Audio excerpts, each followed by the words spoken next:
Mga lods, ito pala yung anak ko mga lods. Tuturuan ko siya ngayon mga lods kasi sasali siya sa yung takbuhan sa eskwelahan nila. Nagpapaturo sa akin. Eksperto ako dyan eh, eksperto ako. Alam nyo ba mga lods? Nung dati nag-aaral pa ako sa elementary, palagi ako palagi nangunguna sa track and field. 100 meter dash.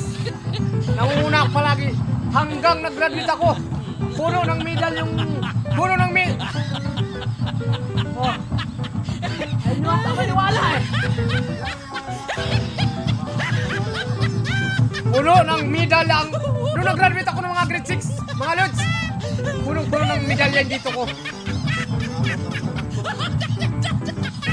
Ay, nyo ata maniwala eh.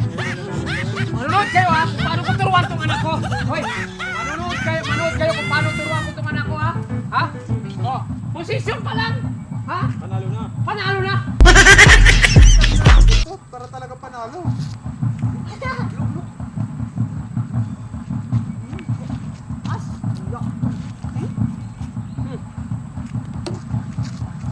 Manood kayo kung paano ko turuan yung anak ko.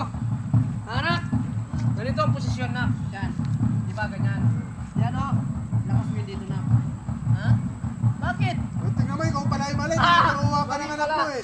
Ganyan pala. Ayan, nak, no? Tapos ganyan.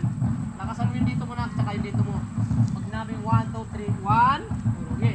1, 2, 3.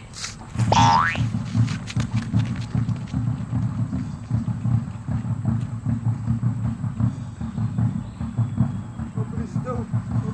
Mabilis daw. Natalo nga. Mas nauna ko yung anak niya. Kapita mo ng anak, mukha nang hindi tumakbo eh. Oh, sabi mo mabilis ka. Nauna pa yung anak mo eh. Puro ka lang pala salita eh. Ka lang pala eh.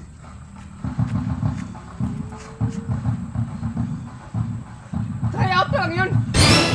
Try out pala, pero lingal mo, hindi na try out. Try out pa lang, try out. Isa pa. Ito mga lods, seryoso na ito mga lods ha.